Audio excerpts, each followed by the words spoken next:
Though Noura is economically advantaged in comparison to the play's other female characters, she nevertheless leads a difficult life because society dictates that Torvald be the marriage's dominant partner. Torvald issues decrees and condemns to Noura, and Noura must hide her loan from him because she knows Torvald could never accept the idea that his wife or any other woman had helped save his life. Furthermore, she must work in secret to pay off her loan because it is illegal for a woman to obtain a loan without her husband's permission. By motivating Noura's deception, the attitudes of Torvald and society leave Noura vulnerable to Krogstad's blackmail. Noura's abandonment of her children can also be interpreted as an act of self-sacrifice. Despite Noura's great love for her children, manifested by her interaction with them and her great fear of corrupting them, she chooses to leave them. Noura truly believes that the nanny will be a better mother and that leaving her children is in their best interest. Another theme is the unreliability of appearances. What does this mean? It means that we must not rely on appearance to judge people, right? Because appearance is misleading. So when you judge people depending on the way they look, depending on their appearance, definitely your judgment will not be 100 perfect. Why? Because sometimes we see people, we like their appearance, but once we are close to them, once we deal with them, definitely we discover that they are not the same as we think. And on the contrary, of course, the opposite is true. So here we must, this is a good example here, the play, that we must not rely on appearance. And that's why one of the themes is the unreliability of appearance. Over the course of A Doll's House,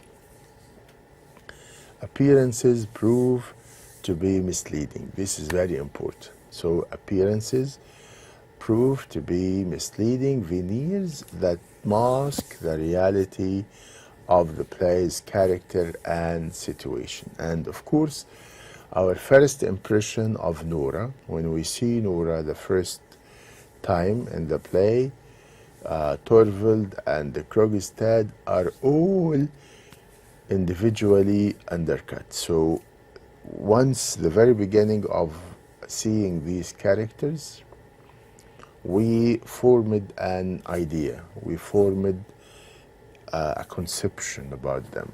But at the end, that idea which we formed has changed completely at the end. Noura, for example, at the very beginning, Noura seems a silly, childish woman. But as the play progresses, we see that she is intelligent, motivated, and by the play's conclusion, a strong-willed, independent thinker. Okay. Now, Torvald, though he plays the part of the strong, benevolent husband, reveals himself to be cowardly, petty, and selfish when he fears that Krogstad may expose him to a scandal.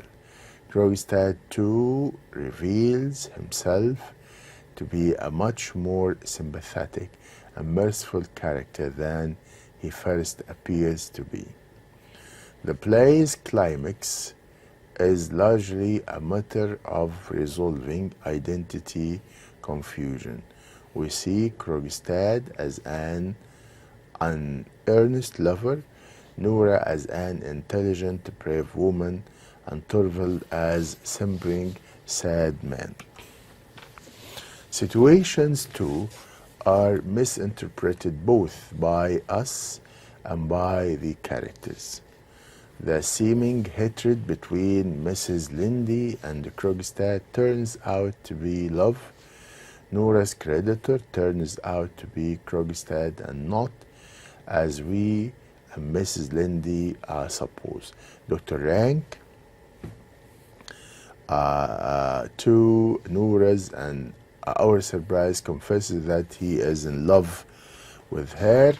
The seemingly villainous Krogstad repents and returns Nora's contract to her, while the seemingly kind-hearted Mrs. Lindy ceases to help Nora and forces Torvald's discovery of Nora's secret.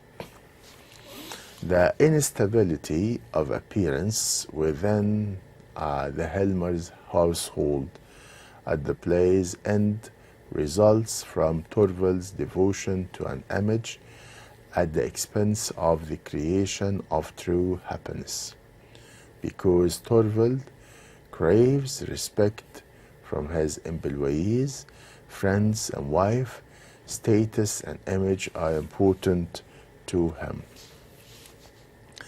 Any disrespect when Nora calls him petty, and when Krogstad calls him by his first name, for example, angers Torvald greatly.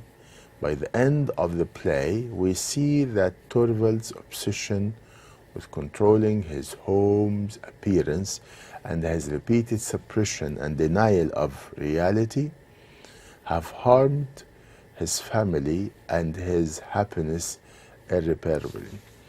Now, we have something here about Nora's definition of freedom. Nora's definition of freedom.